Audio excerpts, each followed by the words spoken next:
اور اسلم میاں کیا حال ہے؟ السلام علیکم، معاف کریے میں آپ کو دیکھ نہیں پایا۔ وعلیکم السلام، کوئی بات نہیں بیٹا، اور تمہاری امی ٹھیک ہے؟ جی اللہ کا کرم ہے، اب پہلے سے آرام ہے۔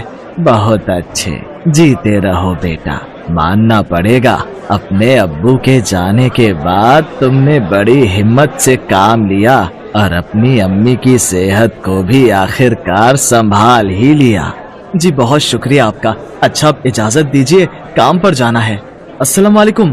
یہی کوئی 18 سال کے آس پاس کی عمر ہوگی اسلم کی، جب اس پر ذمہ داریوں کا بوجھ پڑ گیا۔ 1 سال پہلے ہی اسلم کے ابو کی موت ہو گئی تھی۔ پتی کے چلے جانے کا غم اسلم کی امی سے برداشت نہ ہوا اور وہ بھی بیمار رہنے لگی۔ سب کو لگنے لگا تھا کہ اب وہ بھی نہیں بچ پائیں گی، لیکن اسلم کی دیکھ ریکھ اور دعاؤں نے اس کی امی کو ہمت دی اور وہ پہلے سے کچھ بہتر ہو گئی۔ اب گھر میں بس 2 ہی لوگ تھے، اسلم اور اس کی امی۔ اسلم کو پڑھائی چھوڑ کر کام دھندے پر لگنا پڑا۔ وہ صبح جلدی اٹھتا، گھر کے سارے کام کرتا اور پھر نماز پڑھنے کے بعد کام کرنے فیکٹری چلا جاتا۔ ایسے ہی وقت گزر رہا تھا۔ پھر ایک صبح ارے اسلم بیٹا تو چھوڑ دے، یہ سب جھاڑو واڑو میں کر لوں گی۔ نہیں امی، اپنی حالت دیکھو ذرا، ابھی پوری طرح سے ٹھیک نہیں ہوئی ہو۔ آپ بس آرام کرو اور دیکھو میں کیسے فٹافٹ سارے کام نپٹا دیتا ہوں۔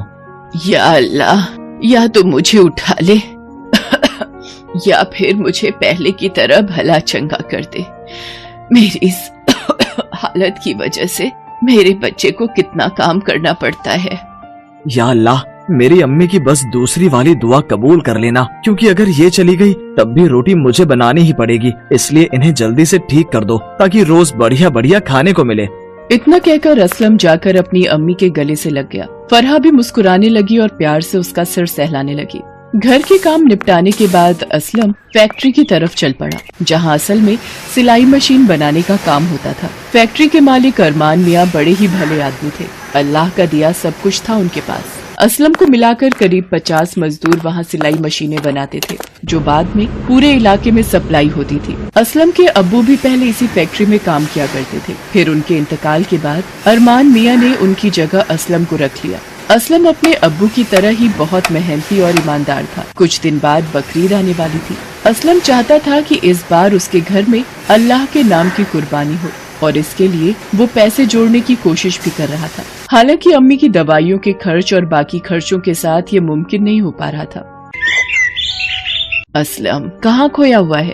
نہیں امی، وہ بس ایسے ہی کچھ سوچ رہا تھا۔ کیا بات ہے بیٹا، مجھ سے بولنا۔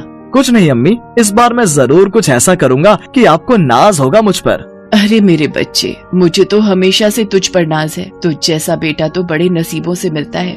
اسلم کسی بھی طرح سے اس بار بقرعید کا تیوہار اپنے گھر میں اچھے سے منانا چاہتا تھا، اور اس کے لیے اس نے 3000 روپے بچا بھی لیے تھے۔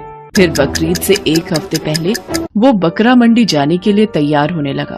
اسلم کہاں جا رہا ہے تو؟ آج تو تیری چھٹی ہے نا؟ جی امی چھٹی تو ہے، بس ایک دوست سے ملنے جا رہا ہوں، جلدی آ جاؤں گا۔ قربانی کے لیے بکرا لا کر اسلم اپنی امی کو خوش کرنا چاہتا تھا، اس لیے اس نے اس وقت ان سے کچھ بھی نہیں بتایا۔ اس کے بعد وہ اپنے گھر سے نکلا، بکرا منڈی کی طرف جانے والے آٹو میں بیٹھ گیا۔ کچھ دور چلنے کے بعد اچانک ہی اس آٹو کا پچھلا پہیا نکل گیا۔ آٹو تیزی سے ایک طرف گھوما اور پھر پلٹ گیا۔ اتفاق سے آٹو کے ٹھیک پیچھے ایک کار تھی، جس کے ڈرائیور نے آٹو کو پلٹتا دیکھ کر کار کو بہت تیزی سے گھمایا، اور وہ کار پاس کے ہی ایک بڑے سے پیڑ سے جا کر بھڑ گئی۔ ادھر آٹو پلٹنے کی وجہ سے اسلم کا سر بھی چکرایا ہوا تھا۔ غنیمت یہ تھی کہ اسے کوئی گہری چوٹ نہیں آئی۔ اس نے خود کو سنبھالا اور پھر آٹو میں سوار باقی لوگوں کی مدد کرنے لگا۔ چلو اللہ کا شکر ہے کسی کو زیادہ چوٹ نہیں آئی۔ تبھی اسلم کی نظر اس کار پر پڑی۔ اس نے فوراً جا کر کار کے اندر دیکھا تو کار میں اس کی ہی عمر کا ایک نوجوان تھا۔ ایکسیڈنٹ کی وجہ سے اس کے سر سے کافی خون بہ رہا تھا اور وہ بے ہوش تھا۔ اسلم نے بالکل دیری نہیں کی اور فوراً وہیں سے ایک دوسرا آٹو بک کیا اور اسے نزدیک کے اسپتال لے کر پہنچا۔ ڈاکٹر صاحب انہیں بچا لیجئے۔ کیا ہوا انہیں؟ ان کی کار کا ایکسیڈنٹ ہو گیا اور یہ بے ہوش ہو گئے ہیں۔ چوٹ تو آپ کو بھی لگی ہے، آپ بھی ان کے ساتھ تھے کیا؟ نہیں سر، پر اس سے کیا فرق پڑتا ہے، اللہ کی خاطر آپ پہلے ان کا علاج شروع کیجئے۔ دیکھو بیٹا، ان کے سر پر گہری چوٹ لگی ہے، پتہ نہیں زخم کتنا گہرا ہے، کچھ ٹیسٹ کرنے پڑیں گے تبھی ہم آگے کچھ کر پائیں گے۔ تو ایسا کرو، تم کاؤنٹر پر 5000 روپے جمع کر دو۔ اتنا کہہ کر ڈاکٹر وہاں سے چلے گئے اور اسلم گہری سوچ میں پڑ گیا۔ اس کی جیب میں اس وقت صرف 3000 روپے تھے۔ जो असल में उसने किसी और काम के लिए रखे थे। आपके मरीज को ऑपरेशन थिएटर ले जा रहे हैं, ये उसका सामान है, इन्हें आप रख लीजिए। जी शुक्रिया आपका। असलम ने पर्स खोलकर देखा तो उसमें रखी आईडी से पता चला कि उस लड़के का नाम फरहान है। उसके पर्स में 2000 रुपए भी थे। असलम ने उन 2000 रुपयों के साथ अपने 3000 रुपए मिलाए और काउंटर पर जमा कर दिए। कुछ देर बाद डॉक्टर साहब अब कैसे हैं वो? ऊपर वाले का शुक्र है कि तुम उन्हें सही वक्त पर यहाँ ले आए, वरना जान बचाना बहुत मुश्किल हो जाता। या अल्लाह, बहुत बहुत शुक्रिया। अच्छा बेटा देखो, मैं जानता हूँ कि तुम इस लड़के के परिवार से नहीं हो, इसलिए मैंने तुमसे सिर्फ टेस्ट के पैसे जमा करने को कहा और इस लड़के का ऑपरेशन कर दिया। पर अब तुम्हें जल्द ही इसके परिवार वालों को ढूंढना होगा आगे की फॉर्मेलिटीज के लिए। जी मैं उन्हें ढूंढने की कोशिश करता हूँ। काफी देर सोचने के बाद असलम को एक तरीका सूझा और उसने फरहान के पास जाकर उसके फिंगरप्रिंट से उसके फोन को अनलॉक किया। फिर उसने उस लड़के के फोन की लास्ट कॉल वाले नंबर पर कॉल किया और सारा हाल बता दिया। वो नंबर फरहान के एक दोस्त का था, जिसने तुरंत ही उसके घर पर हादसे की इत्तला कर दी। कुछ देर बाद एक बड़ी सी गाड़ी अस्पताल के बाहर आकर रुकी। उस गाड़ी से अरमान मियाँ बाहर निकले, जिनकी फैक्ट्री में असलम काम करता था। असलम, तुम यहाँ क्या कर रहे हो? और ये तुम्हारे सर पर चोट कैसी? सब ठीक तो है ना? जी मैं तो ठीक हूँ, बस किसी का इंतजार कर रहा हूँ। एक भाईजान अंदर एडमिट हैं, उनके अब्बू यहाँ आने वाले हैं। असल में फरहान अरमान मियाँ का ही बेटा था, जो एक दिन पहले ही विदेश से अपनी पढ़ाई खत्म करके वापस लौटा था। असलम ने उसे कभी नहीं देखा था, इसलिए पहचान नहीं सका। अरमान मियाँ भी उस वक्त तक कुछ नहीं जानते थे। उन्होंने असलम को अपने बेटे के एक्सीडेंट के बारे में बताया और फिर दोनों अस्पताल के अंदर गए। वहाँ जाकर दोनों को सच्चाई का पता चला। भाई साहब, आपके लड़के की जान बची है तो इस लड़के की वजह से। ये लड़का बड़ा हिम्मती और नेक दिल है। बिना जान पहचान होते हुए भी इसने आपके बेटे को बचाने के लिए अपनी जमा पूंजी लगा दी। कुछ घायल होने के बावजूद इसे आपके बेटे की ही चिंता थी हर वक्त। यकीन मानिए, अगर अस्पताल लाने में थोड़ी सी भी देर हो जाती तो हालात कुछ और ही होते। सच्चाई जानकर अरमान मियाँ ने असलम के हाथ पकड़ लिए और रोते हुए उससे बोले, असलम बेटे, मैं किस तरह तुम्हारा शुक्रिया अदा करूं? तुम्हारा ये एहसान मैं कैसे चुकाऊं? नहीं मालिक, ये आप क्या कर रहे हैं? आप मालिक साहब, एहसान तो आपका है मुझ पर। तभी अस्पताल का एक कर्मचारी वहाँ आया और उसने काउंटर पर जमा कराए गए 5000 रुपए की रसीद अरमान मियाँ को पकड़ा दी, जिसे देखकर वो सारी बात समझ गए और असलम से बोले, बेटा ये पैसे तुमने काउंटर पर जमा किए, पर अभी तो तुम्हें तनख्वाह भी नहीं मिली होगी। जी वो मैंने ये पैसे बचा कर रखे थे। असलम की हिचकिचाहट और मुरझाया हुआ चेहरा देखकर अरमान मियाँ पूरी बात समझ गए। उन्होंने असलम को गले से लगा लिया और फिर अपने ड्राइवर से कहकर असलम को उसके घर छुड़वाया। फिर उसी शाम असलम के घर के दरवाजे पर किसी ने दस्तक दी। जी बताइए। जी, ये आपके लिए ये बकरा अरमान मियाँ ने भेजा है और कहा है कि बकरा ईद पर कुर्बानी के बाद उनके बेटे की सलामती की दुआ जरूर करना। उस बकरे को देखकर असलम की आंखों में आंसू आ गए। फिर सब ठीक हो गया। असलम और उसकी अम्मी ने बड़े दिनों बाद कोई त्योहार अच्छे से मनाया और सही मायने में असलम ने जो कहा था वो कर दिखाया, क्योंकि अब सिर्फ असलम की अम्मी को ही नहीं बल्कि उसे जानने वाले हर शख्स को उस पर नाज था। लोगों की भीड़, सभी बहुत खुश हैं, गले मिल रहे हैं। रमजान के पूरे 30 रोजों के बाद आज ईद आई है। आज का सूर्य देखो कितना प्यारा, कितना शीतल है, मानो संसार को ईद की बधाई दे रहा है। अरे आज भी लोग ईदगाह जाने की तैयारियां कर रहे हैं। गांव में चारों ओर कितनी हलचल है। हाँ माँ, मैं तो यही चमकीला कुर्ता पहनूंगा। पर बेटे इसमें बटन नहीं है। मैं अभी अहमद की माँ से सुई धागा लेकर आता हूँ। माँ, ईदगाह जाने के लिए मैं ये जूते पहनूंगा। पर ये क्या, ये तो बहुत सख्त हो गए हैं। बेटा तेली से थोड़ा तेल लाकर इसमें डाल दे, फिर ठीक हो जाएंगे। मैं अभी जाता हूँ। ईद के अवसर पर लड़के सबसे ज्यादा प्रसन्न थे। किसी ने एक रोजा रखा था, वह भी दोपहर तक। किसी ने वह भी नहीं रखा, लेकिन ईदगाह जाने की खुशी उनके हिस्से की चीज है।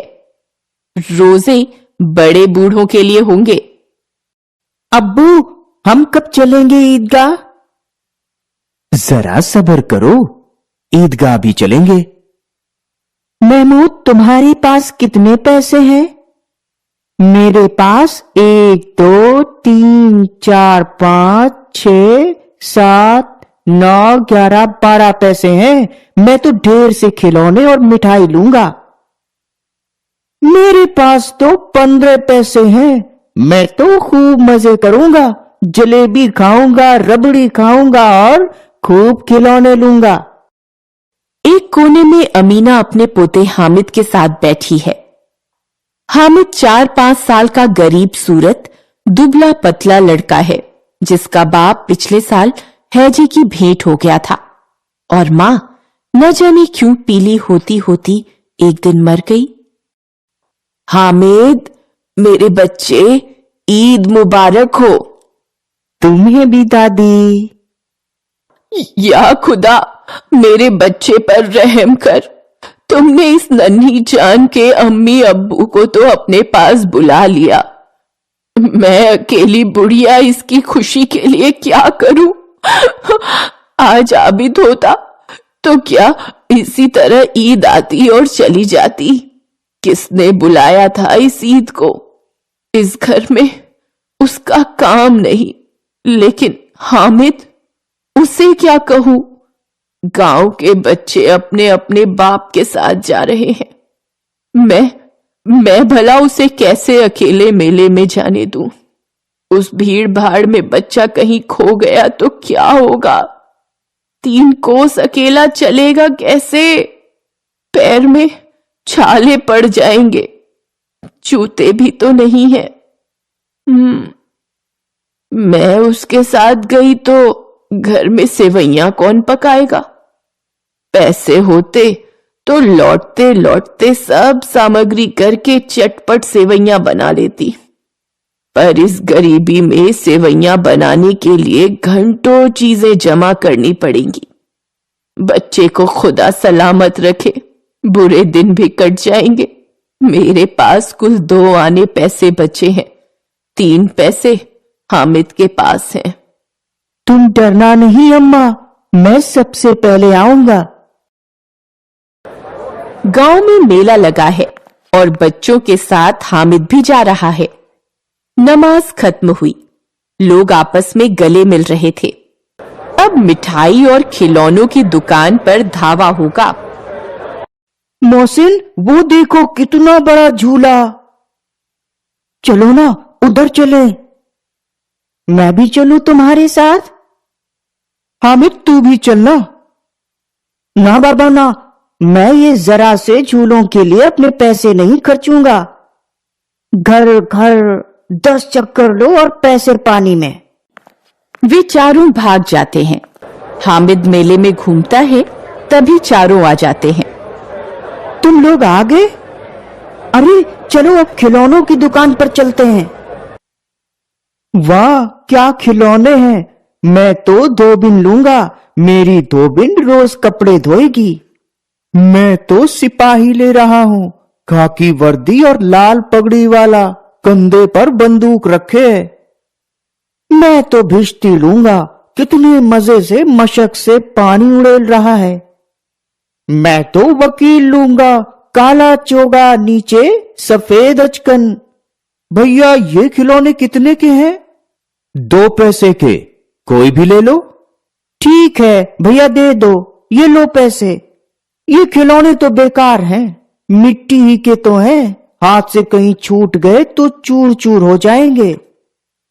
अरे चलो अब सब मिठाई की दुकान पर चलते हैं। हामिद, रेवड़ी ले जा, कितनी खुशबूदार है। अच्छा, अब की जरूर देंगे हामिद, अल्लाह कसम ले जा। रखे रहो, यह मेरे पास पैसे नहीं हैं। 3 ही पैसे तो हैं, 3 पैसे में क्या क्या लोगे? हमसे गुलाब जामुन ले जा हामिद, मोहसिन बदमाश है। मिठाई कौन बड़ी नेमत है, किताब में इसकी कितनी बुराइयां लिखी हैं। आपका मुंह सड़ेगा, फोड़े फुंसियां निकलेंगी, लेकिन दिल में कह रहे होंगे कि मिले तो खा लें, अपने पैसे क्यों नहीं निकालते। हम समझते हैं इसकी चालाकी, जब हमारे सारे पैसे खर्च हो जाएंगे तो हमें ललचा ललचा कर खाएगा। यानी लोहे की चीजों की, कुछ गिलेट और कुछ नकली गहनों की थीं। लड़कों के लिए यहां कोई आकर्षण न था। वे सब आगे बढ़ गए, लेकिन हामिद लोहे की दुकान पर रुक जाता है। मन में, चिमटे भी हैं इस दुकान पर। हाँ, मेरी दादी के पास चिमटा नहीं है। तवे से रोटियां उतारती हैं तो हाथ जल जाता है। क्यों ना मैं दादी के लिए चिमटा ही ले लूं? खिलौने तो बेकार हैं, चिमटा तो बड़े काम की चीज है। अम्मा बेचारी को कहाँ फुर्सत है कि बाजार आए, और इतने पैसे ही कहाँ, रोज हाथ चला लेती हैं। ये चिमटा कितने का है? तुम्हारे काम का नहीं है जी। ये बेचना है कि नहीं? कै पैसे का है? 6 पैसे लगेंगे। ठीक ठीक बताओ। ठीक ठीक 5 लगेंगे। लेना हो तो ले लो, नहीं तो चलते बनो। 3 पैसे लोगे? चलो ठीक है, ले लो। हामिद ने चिमटे को इस तरह कंधे पर रखा मानो बंदूक है, और शान से अकड़ता हुआ अपने दोस्तों के बीच गया। वे सब घर की ओर चले पड़े। ये चिमटा क्यों लाया पगले? इसका क्या करेगा? अब जरा अपना भिश्ती तो जमीन पर गिराओ, सारी पसलियां चूर चूर हो जाएंगी बच्चों की। तो ये चिमटा कोई खिलौना है? खिलौना क्यों नहीं है? अभी कंधे पर रखा बंदूक हो गई, हाथ में लिया फकीरों का चिमटा हो गया। अगर मैं अपना एक चिमटा जमा दूं तो तुम लोगों के सारे खिलौनों की जान निकल जाए। तुम्हारे खिलौने कितना भी जोर लगाएं, पर मेरे चिमटे का बाल भी बांका नहीं कर सकते। बहादुर शेर है मेरा चिमटा। मेरी ढफली ले लो, पूरे 2 आने की है। मुझे चिमटा दे दो। तुम्हारी ढपली में चमड़ी की एक झिल्ली लगी है, जरा सा पानी लगे तो बेकार। मेरा बहादुर चिमटा आग में, पानी में, आंधी में, तूफान में बराबर डटा रहेगा। अच्छा, ये चिमटा पानी तो नहीं भर सकता। भिश्ती को एक डांट मारेगा तो वो दौड़ा हुआ पानी लाएगा। तुम्हारी चिमटी का मुंह रोज आग में जलेगा। आग में बहादुर ही कूदते हैं जनाब। जरा अपना चिमटा दो, हम भी देखें। तुम चाहो तो हमारे खिलौने देख सकते हो। हामिद, तुम केले खाओगे? हाँ, भूख तो मुझे बहुत लगी है। महमूद ने किसी को केला नहीं दिया। हामिद के चिमटे से प्रभावित होकर उसने उसे अपना दोस्त बना लिया। 11 बजे सब गांव में पहुंच गए। थोड़ी देर में सबके खिलौने एक एक करके टूट गए। अम्मा बेचैन बैठी हैं। तभी हामिद आता है। ना जाने मेरा हामिद किस हाल में होगा। बेचारे के पास कुल 3 पैसे ही थे। या खुदा, बच्चे पर रहम करना। अम्मा, मेरी प्यारी अम्मा। हामिद, मेरा बच्चा। अचानक हाथ में चिमटा आता है। ये चिमटा कहां से आया? मैंने मोल लिया है। कै पैसे का? इसके मैंने 3 पैसे दिए। ये कैसा बेसमझ लड़का है कि दोपहर हुई, कुछ खाया न पिया, लाया क्या चिमटा। सारे मेले में तुझे और कोई चीज न मिली जो यह लोहे का चिमटा उठा लाया। तुम्हारी उंगलियां तवे से जल जाती थी, इसलिए मैंने लिया। अम्मा हामिद को प्यार करने लगती हैं और रोने लगती हैं, दुआएं मांगती हैं। दूसरों को मिठाई लेते देख क्या तेरा मन नहीं ललचाया होगा? इतनी सहन शक्ति तुझ में आई कैसी? इस बुढ़िया दादी का इतना ख्याल। दादी अमीना बच्ची की तरह रो रही थी और हामिद बूढ़े बुजुर्ग की तरह समझा रहा था, जो बेचारा खुद कुछ नहीं समझ पा रहा था। Best buddies. Hello friends, thanks for watching this video. अगर आपको ये वीडियो पसंद आया है तो प्लीज लाइक, सब्सक्राइब, कमेंट्स करें इस वीडियो पर, और हाँ, शेयर करना भी ना भूलें। और भी मजेदार वीडियो देखने के लिए नीचे दिए गए बेल आइकॉन को दबाएं। देखते रहिए। best buddies.